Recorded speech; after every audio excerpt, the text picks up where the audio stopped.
March 10, 1945. Cold grey morning, New York Harbor. A troop ship bumps the pier and 48 German women step out, heads full of lice, clothes stinking from 18 months without a real wash. Sure, the Yankees will beat, shame, or kill them. They brace for kicks and rifle butts, and instead see metal basins, steaming showers, humming clippers, and the sharp, clean smell of soap. The first thing the Americans do is shave their heads and say, "I'm sorry." The second is hand them more hot food than they have seen since 1942. How did losing all their hair become the moment they started to get their dignity back? Stay with me to hear the full story. And if you like real World War II stories that almost no one talks about, please hit subscribe, like this video, and support the channel so we can bring you more. Because what happened in that camp was not propaganda. It was everyday American life, and it destroyed everything these women thought they knew about their enemy. They had been at sea for almost 2 weeks, locked below decks most of the time. The grey troop ship smelled of diesel fuel, stale sweat, and old metal. When the hatch finally opened to the March air over New York Harbor, 48 German women stepped out, blinking into the cold light. They were not soldiers in field grey. Most wore faded Luftwaffe or Wehrmacht auxiliary uniforms, nurses, radio operators, typists, clerks. Their boots were cracked. Their collars were greasy with old dirt. Under their scarves and caps, lice moved in thick colonies that had lived on their scalps for 18 months. One of them, 24-year-old nurse Anna Bauer from Hamburg, gripped the rail and stared at the skyline. She had seen pictures of New York in magazines before 1939, shining towers, rich shops, smiling people. Nazi radio had given her a different image during the war, a rotten, violent city full of angry mobs and Jewish capitalists, a place where captured Germans would be beaten and worse. Now she saw something else again. The harbor was busy and strangely calm. Tugboats chugged. Cranes squealed on their rails, longshoremen shouted to each other over the clang of chains and the slap of waves. No one pointed guns at the women, no one spat at them. To the American dock workers, they were just one more load in a harbor that by 1945 had already received more than 370,000 German prisoners of war.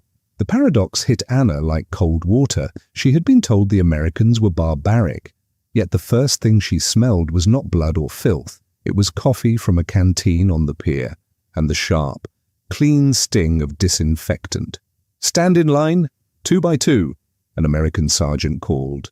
His German was rough, but understandable. His voice was firm, not cruel. The women shuffled down the gangplank. Their legs trembled after days in cramped bunks. They hugged their small bundles, a photo, a torn book, a worn-out comb. An MP walked beside them, his rifle slung casually over his shoulder, not pointed. That, too, broke an expectation. Back home, guards always held weapons ready.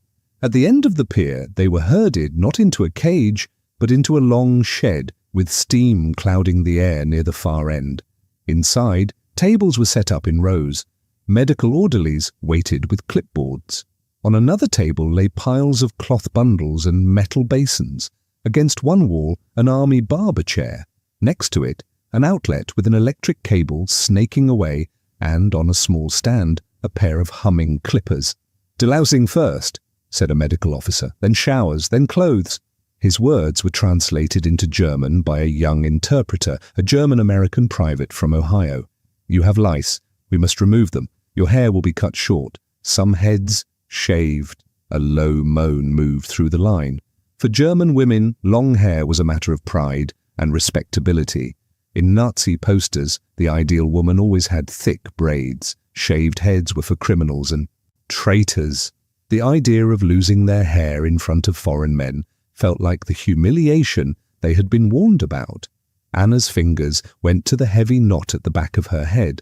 Under the pins, the hair felt stiff, greasy, alive with movement. The lice had driven her half mad at night in the previous camp, somewhere in France. She had scratched until the skin bled.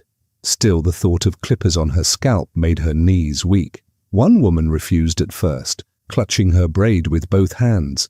"You will not shame me," she whispered. "Do what you like, but not this." Her name was Lice, a former typist from Cologne. The American nurse in charge, Lieutenant Margaret Hill, did not shout. She stepped closer, her white coat brushing the rough floorboards, and spoke softly while the interpreter translated. "If we do not shave, the lice will stay," Hill said. "They will keep making you sick. You have been sick long enough. I am sorry, but this is to help you." Sorry? Anna thought. The enemy is sorry? In her diary, years later, she would write, "In that moment, I did not know what to hate, the clippers or the kindness." The first woman sat in the chair, shaking. The clippers buzzed. When the blades touched her scalp, a clump of hair fell to the concrete with a soft, strange sound. White lice spilled out of it, crawling, seeking new warmth. Orderlies stepped forward at once with powder and a broom. No one laughed. No one jeered. When it was Anna's turn, she kept her eyes on a knot in the wooden wall. She felt gentle fingers work her hair loose, felt the clippers pass again and again over her skull.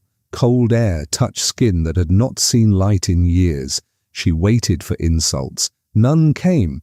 Instead, when the nurse nicked her scalp by accident, Hill stopped, dabbed the tiny cut with antiseptic that stung sharply, and said in slow German, "I am sorry?"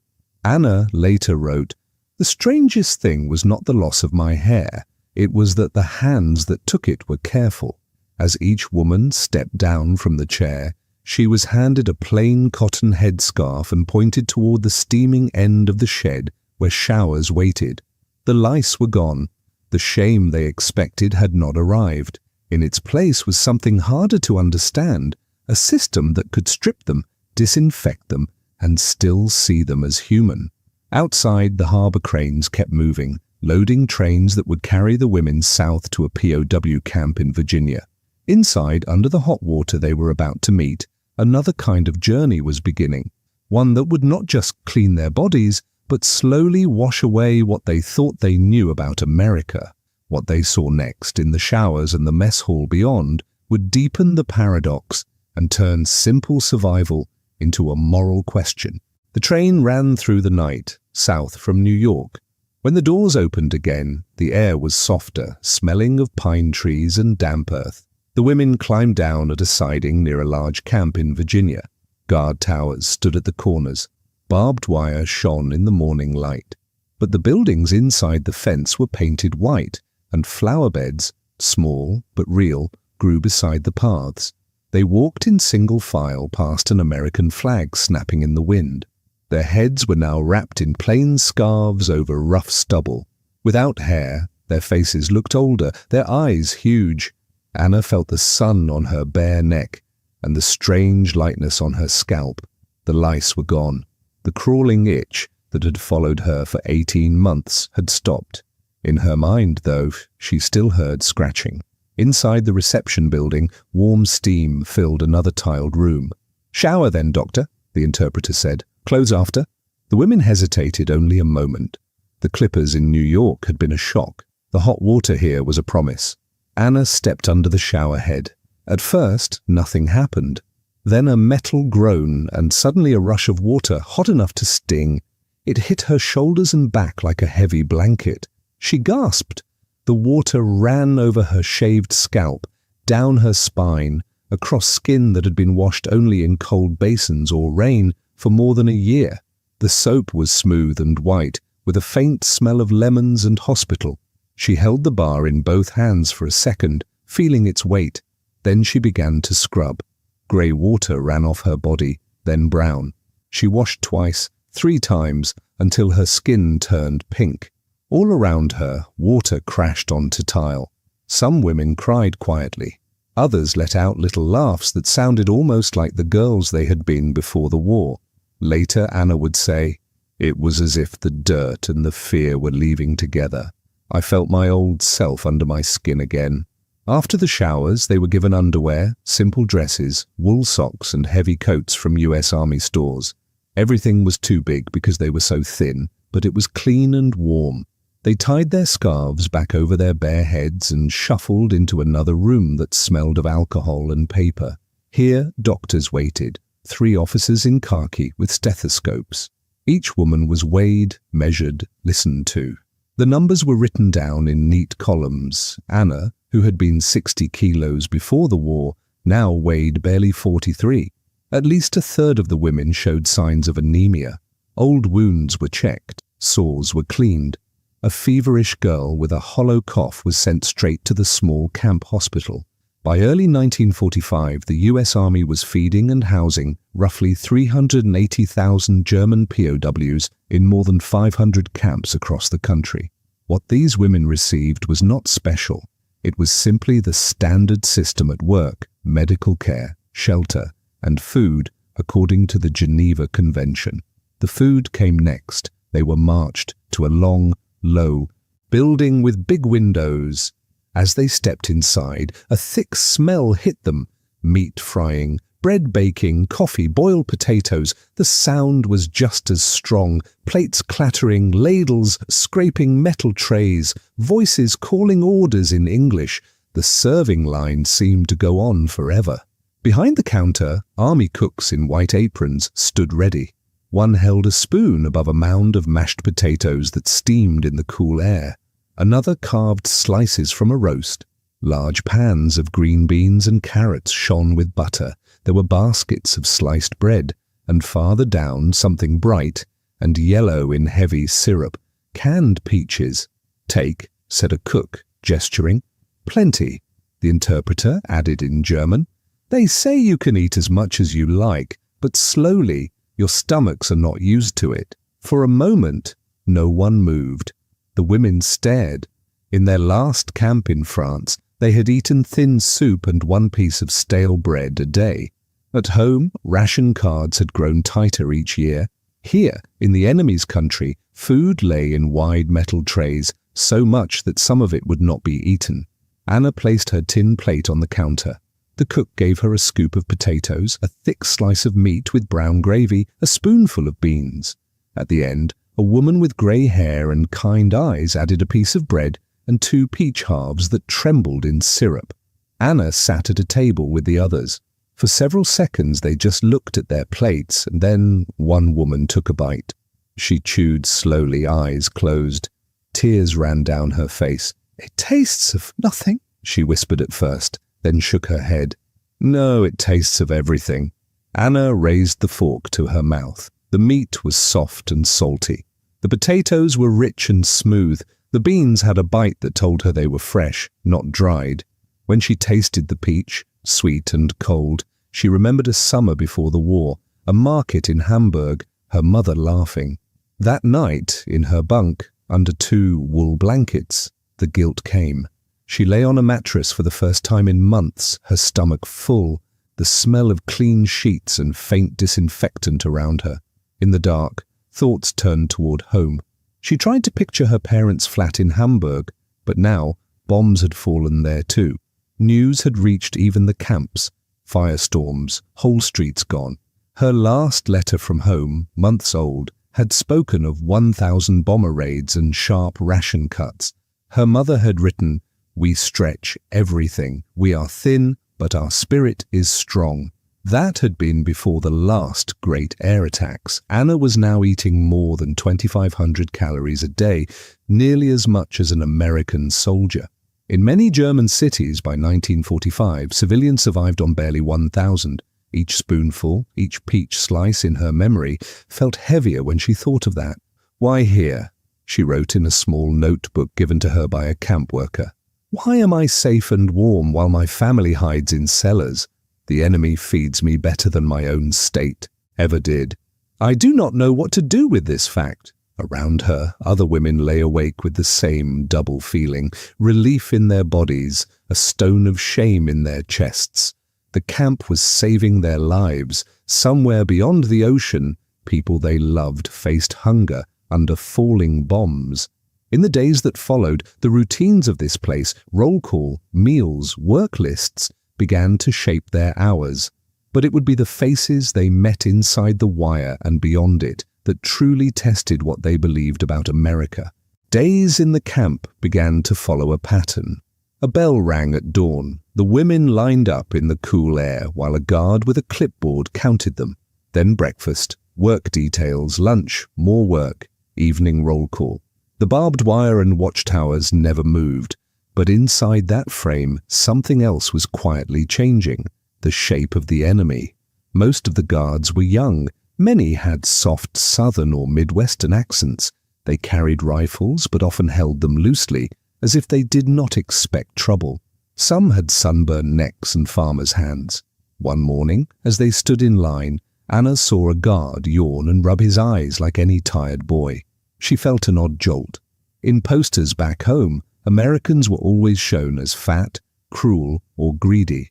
This one just looked homesick. By 1945, about half of all German POWs in the United States, nearly 190,000 men, were sent out on work details in agriculture and industry. The women's work was lighter. They washed laundry in big steaming tubs, peeled potatoes in the kitchen, sewed torn clothes, or cleaned hospital rooms. For this, they were paid a few cents a day in canteen coupons. One guard in charge of the laundry detail stood out. His name was Private Jack Miller from Iowa. He had sandy hair, a scattering of freckles, and a habit of humming to himself. His German was poor, but he tried. He pointed to a laundry cart one day and said, "Cart, C-A-R-T." Then he tapped his chest. "Jack." He pointed gently at Anna. "You?" "Anna," she replied. He smiled. "Anna, good name." After that, he used every spare minute to teach her words. Soap, bucket, towel, sun, rain. Sometimes he sketched pictures on scrap paper and wrote the English word under them. "You learn, you go home, you speak," he said, slowly. "War finish, peace." Anna later remembered, "He treated our English like a gift, not a weapon. I waited for him to show the other face we had been warned of. It never came." The first time a Red Cross truck arrived, the camp felt almost festive. A white van with a red cross on each side rolled through the gate, raising dust. Volunteers in light coats climbed down, carrying boxes. They smelled of perfume and cigarettes. They brought books in German and English, simple novels and dictionaries. They brought knitting needles and yarn, paper and colored pencils, even a football. They asked, through the interpreter, about needs and complaints. It was all carefully recorded. This too came from the Geneva rules, but to the women it felt like kindness. In the recreation hut they set up a radio. Faint swing music floated on the warm air, all brass and drums, strange and lively. One night, listening to it, Lice whispered, "They told us this music was corrupt, but it only sounds happy." Work sometimes took the women outside the wire. In late spring, a truck carried a group to a nearby cannery that needed extra hands. They sat on wooden benches in the back, the truck's metal floor, rattling under them. Through the slats, Anna saw America roll past. The small Virginia town had white churches, neat houses with porches, and shops with glass windows that were not broken. A grocery store window displayed rows of canned food, bright labels in red and yellow. At a gas station, a man filled a car's tank while his little boy licked an ice cream cone. There were no bomb craters, no burned-out trams, no piles of rubble. Anna thought of Hamburg, flattened by firebombs in 1943. She had not seen it since, but letters had hinted at ruins and months of clearing bricks. The numbers that filtered through even to German civilians were grim. Tens of thousands dead in a single raid, whole districts erased. Now, across the ocean, petrol flowed, and children ate ice cream as if the war were a distant rumor. The biggest shock, Anna wrote later, was not their guns or their factories. It was that their normal life had never stopped. Inside the cannery, the air smelled of metal, steam, and tomatoes. The women stood at long belts, sorting fruit. American workers nearby joked and called out over the clank of machines. Some stared at the Germans with open curiosity, but no one shouted insults. An older woman at the next table passed Anna a pair of gloves and said with a nod, "Hot, careful." The interpreter was not needed for that. Back in camp in the evenings, the women gathered in the recreation hut where a projector hung from the ceiling. Once a week, the Americans showed films. Sometimes it was a comedy, with people slipping on banana peels and laughing in crowded streets. Sometimes it was a musical, with bright dresses and songs that stayed in the mind. To see these films, Lice said, was to see that their lives have room for nonsense, for joy. We were told they were all hard and cruel, but they dance. This was the paradox that would not go away. The state that had promised Germans greatness had brought them bombed cities, hunger, and fear. The state they had been told was rotten and weak was feeding them, paying them a little, and letting them watch silly movies. This wasn't propaganda, it was reality, Anna would say years later. We saw it with our own eyes in the faces of boys like Jack and women in the cannery. Yet questions still hung in the air of the barracks at night. Some women insisted it was all a trick, a show to make them soft. Others began to doubt their old beliefs, but were afraid to say so out loud. The real break would come not from music or movies, but from darker images the Americans chose to share as the war in Europe reached its end, images that showed what had been done in Germany's name and why this camp followed rules when so many others had not. By April's in 1945, the air in the camp felt different. Spring came to Virginia. The trees outside the fence turned green, and warm rain tapped on the tin roofs. Inside, rumors moved faster than the clouds.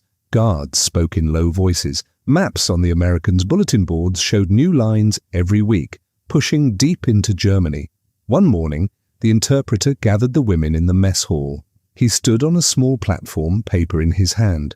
The room smelled of coffee and metal trays. Outside, a flag snapped in a brisk wind.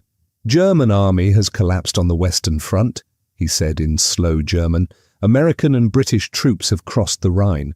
The Red Army is in Berlin's suburbs. Your cities—" He paused, searching for a word. "Your cities suffer greatly." A murmur went through the room. Some women stared down at their hands. Others shook their heads. "It cannot be so bad," Lice whispered. "We are told we will strike back. New weapons, new hope." But each week, the news was worse. By late April, they heard that Hitler was dead. Soon after, that Berlin had fallen. The Reich they had grown up under had lasted 12 bloody years. Now it was gone. Then the Americans decided it was time to show them why the war had turned so completely. One warm evening, instead of a comedy or musical, the projector in the recreation hut showed something else. The curtains were drawn. The room was crowded. The air held the smell of dust, sweat, and the faint oil of the projector. The machine hummed, and black and white images jumped onto the screen. At first, the women were not sure what they were seeing. A gate with strange words. Arbeit macht frei. Barbed wire. Long wooden barracks, worse than anything they had known. Then the camera moved closer. They saw people in striped uniforms, more bone than flesh, eyes too large in hollow faces. They shuffled past piles of shoes, mountains of hair, suitcases with names still painted on them. In one terrible shot, a bulldozer pushed bodies, thin, naked, piled like sticks, into a trench. "This is Buchenwald," the interpreter said quietly. "This is Bergen-Belsen. This is Dachau." American and British troops had forced German civilians to walk through these places. Now they were forcing Germans in America to look as well. Some women cried out and covered their faces. Others stared with dry eyes, too shocked to move. A few hissed, "Lies! This is made for us. Hollywood tricks." Anna could not look away. The shaved heads on the screen hit her hardest. Only weeks before, American nurses had shaved her head to kill lice, then wrapped it in a clean scarf and led her to hot showers. On the screen, heads were shaved to strip away identity before work and death. In Virginia, the clippers had been an act of care. In those camps, they were part of cruelty. That could have been us, she thought, and then caught herself. The people on the screen were Jews, political prisoners, Roma, prisoners of many nations, people her own government had called enemies or less than human. She had never seen them like this before. She wrote, the same buzzing sound of clippers, the same bare scalp, but in our camp they apologized when they cut us. In those camps, no one apologized. They took everything. After the film, an American officer and a Red Cross representative spoke. They handed out a printed sheet in German, summarizing what had been found. Over 6 million Jews targeted for destruction. More than 40,000 camps and sites of detention or forced labor across German-controlled Europe. Train schedules, lists, numbers. It was not rumor. It was paper, stamped and signed. Then the Red Cross man did something else. He held up a small blue booklet. "This is the Geneva Convention of 1929, he said.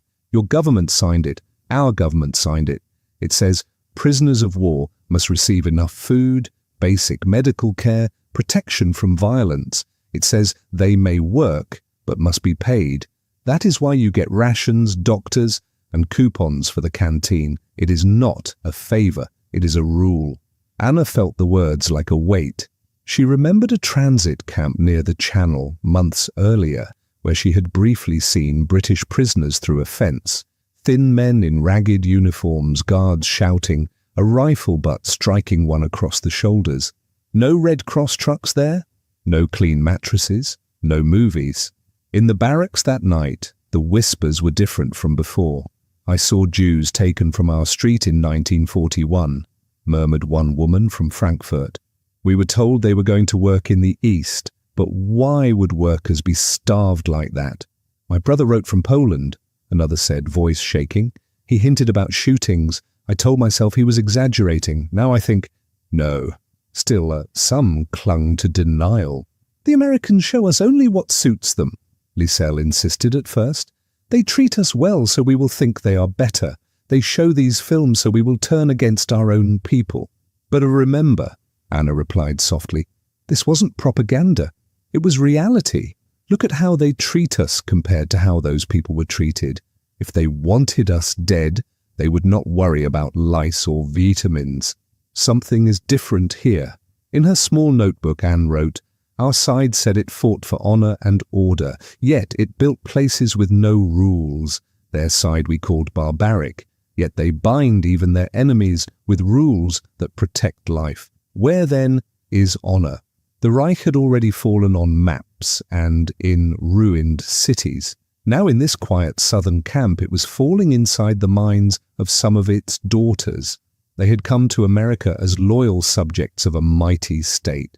They now saw that state had broken its own promises and treaties. Soon the wire would open. The war in Europe was ending. Ships would carry them back toward the wreckage of their homeland. They would leave Virginia with shaved heads now covered in short new hair and with beliefs cut down just as sharply, waiting to grow back into something very different.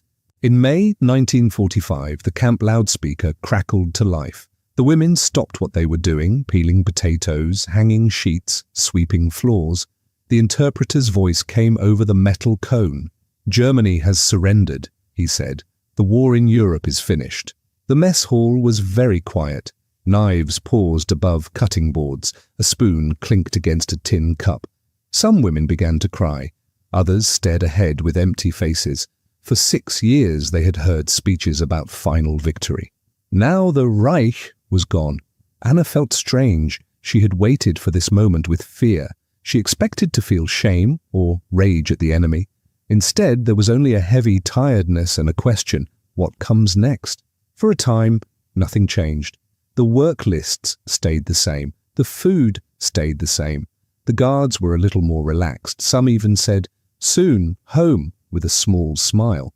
But ships were scarce. Millions of prisoners had to be moved. In all, more than 3 million German POWs were in Allied hands in the West.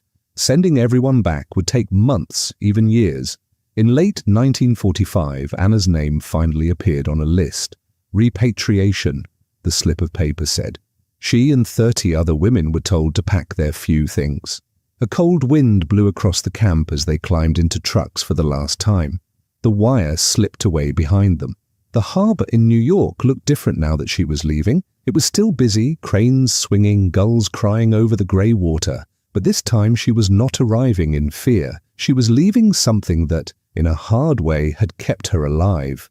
On the ship, the air smelled of diesel and sea salt. The bunks were close. The The women shared rumors about home. "My cousin wrote that Munich is half rubble," one said. "They say in Cologne only a few church towers are left," said another. In 1945, nearly every big German city lost at least half its buildings, someone added quietly. The numbers were too large to picture. When the ship finally reached the German coast, Bremerhaven in the north, the women crowded the rail. The sky was low and grey. Along the harbour lay the skeletons of ships, rusting where they had sunk at their moorings. Warehouses stood open to the weather, their roofs gone. A sharp smell of coal smoke, damp bricks and sewage drifted across the water. They were put on a train. The car was unheated. Frost formed on the inside of the windows. As it scraped past station after station, the scale of the damage became clear. Whole blocks were flattened. Chimneys and bits of walls stood up from fields of broken stone. In some places, people had built shacks from wood and scrap metal in the ruins of grand houses. Anna's train reached Hamburg on a grey afternoon. She stepped onto a platform where only half the roof remained. The rest had been melted and twisted by firebombs in 1943. It was said that more than 40,000 people had died in that week alone. She walked the streets with numb feet. Cold wind pushed soot into her eyes. The city she remembered, bookshops, cafes, a park with a bandstand, had vanished. In its place were piles of bricks, twisted tram rails, blackened trees. Women in patched coats pushed wheelbarrows of rubble. Children with thin faces dug through debris, looking for metal or wood. She found her parents not in their old flat, it was a hole in the ground, but in a crowded emergency shelter, an old school on a hill. The hallway smelled of cabbage soup, wet wool, and too many bodies in one place. Her mother looked 20 years older. Her hair was almost white. Her father's shoulders had sunk, and he limped from a wound taken in an air raid. Her younger brother was missing, reported lost in the east. When they saw Anna in the doorway, her mother gave a small cry and rushed to her. For a moment there was only the warmth of arms and the salt taste of tears. "You are alive," her mother whispered. "We thought you in enemy hands, we thought." Later, sitting on a hard bench with a tin mug of thin soup, they asked her what it had been like. "Did they beat you?" her father said. "Did they starve you?" her mother asked, eyes wide with fear. "Did they? Did they shame you?" Anna hesitated. Outside, a handcart rolled past, wheels squeaking. Somewhere, a baby cried. She remembered hot showers, white soap, the smell of coffee in the mess hall. She thought of the smooth mattress under her back, the peaches in syrup, the doctor's cool stethoscope. She also remembered the films of the camps, the piles of dead in places run by her own state. "They shaved our heads because of lice," she said slowly. "They gave us very short hair. That was hard. But after they fed us, they had rules. We had beds. We worked, but we were paid a little. It was better than here." Her mother's face changed. The joy at seeing her faded into something tighter. "Better?" she repeated. "While we hid in cellars and lived on 800 calories a day, 2 thin slices of bread, a little potato, you had meat, you had peaches." Her father looked away. "You slept on American mattresses," he said, not loudly, but with a dull hurt. "We slept on cement. We burned our furniture to stay warm, but at least we were not prisoners." Anna could not answer. Her throat felt dry. The paradox was cruel. She had been a captive, yet safer and better fed than her own family, who had stayed free under a regime that promised to protect them.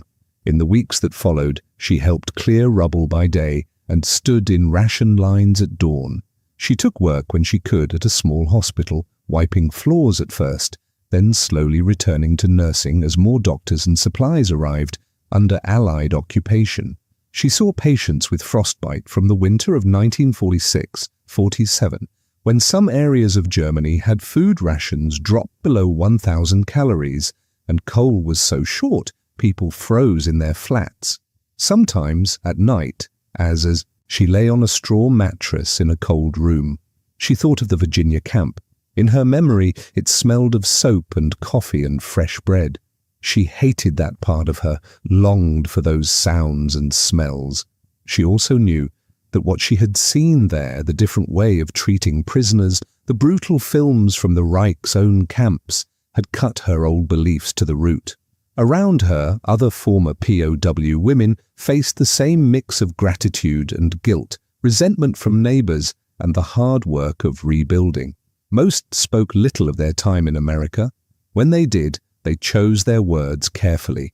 Only years later, when new generations grew up asking, "What did you know? What did you see?" would women like Anna begin to speak more freely about shaved heads, about white soap, and about how life as a prisoner had turned them into witnesses. Years passed. The lice and the wire faded, but some things stayed sharp in Anna's mind. The buzz of the clippers, the first sting of hot water on her shaved scalp, the taste of canned peaches in a foreign land. Hamburg slowly rose from the ruins. In the 1950s, new blocks of flats went up where craters had been. Streets were cleared. Trams ran again. With American and Allied aid, the Marshall Plan sent about $1.4 billion worth of help to West Germany alone. Between 1948 and 1952, factories restarted. By the mid-1950s, West German industrial output was more than double what it had been in 1947. People called it the economic miracle. Anna worked through those years as a nurse in a new hospital with clean white walls, modern machines, and regular supplies. Sometimes, as she walked through bright corridors that smelled of disinfectant and coffee, she thought of the camp hospital in Virginia. The sounds were similar: clink of instruments, murmur of voices, a radio playing quietly somewhere. She married a man who had fought on the Eastern Front and spent time in a Soviet camp. His stories were very different from hers. Starvation, beatings, no Red Cross, no Geneva rules. By 1945, more than 3 million German prisoners were in Soviet hands. Many would not return until the mid-1950s, and hundreds of thousands never came back at all. When he listened to her talk about America, he sometimes shook his head in disbelief. "They shaved your head," he would say, "but they also shared their bread." "Yes," she answered. "That is exactly the point." For many years, she only spoke of her time as a POW in short pieces. Hair shaved because of lice, work in the laundry, good food, too much food, while Germany starved. The horror film about the camps. She felt that to say we were treated well in a land that still remembered hunger and rubble was almost indecent.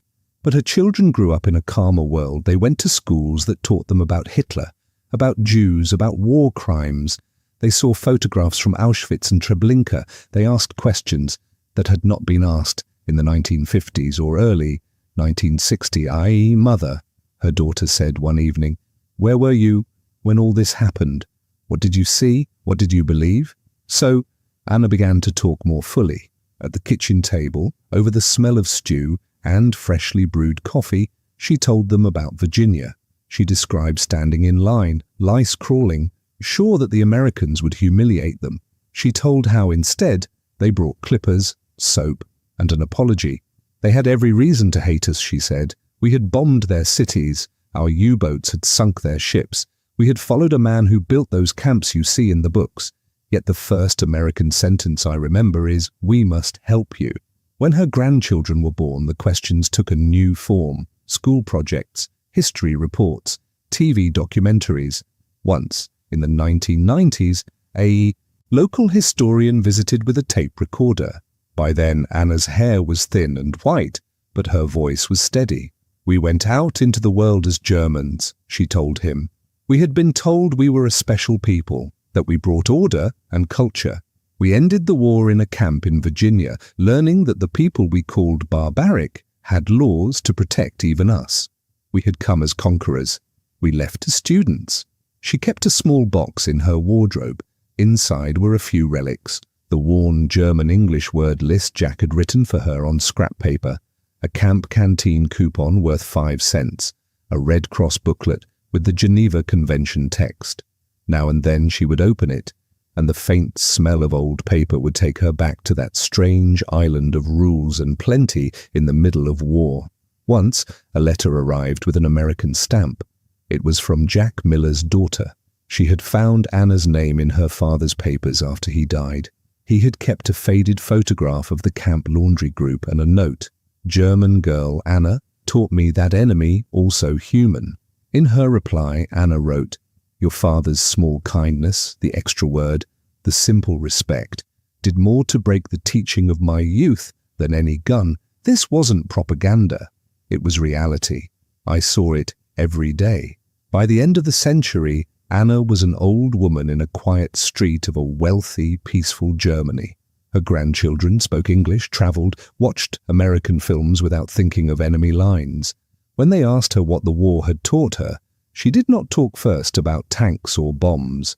She talked about lice crawling under hair that had not been washed in months, about the terror of sitting in a barber's chair before an enemy nurse, about the shock when that nurse's hands were gentle, and her first act, after cutting, was to offer soap and hot water. They could have chosen cruelty, Anna told them. No one would have stopped them. Instead, they chose rules. They chose to see us as people. In the end, America's greatest weapon was not its bombs or its tanks, but its abundance and its decision to share a little of that even with us. Her story was just one among millions, but together such memories formed a bridge between former enemies. They helped turn a war of total destruction into, at least in the West, a peace that held. For Anna and many women like her, the memory of shaved heads, white soap and full plates in a guarded camp never lost its power. It was proof that even in a world of camps and rubble, humanity could still reach across the wire. In the story of these German women, we see more than a side note of war. We see how ideas can die and be reborn in very simple places: a washroom, a mess hall, a hospital ward. They had marched out under banners of conquest and certainty. They came home with questions and doubts planted by soap, rules, and a full bowl of stew. The Reich tried to build power through fear and lies. The Czech Americans, for all their own faults, often chose another path, binding themselves to laws, feeding even their enemies, letting realities speak louder than slogans. In that quiet contrast between shaved heads used to save lives and shaved heads used to crush them, lies a lesson that still matters. When you hold power, how you use it shapes not only your enemies, but the future itself.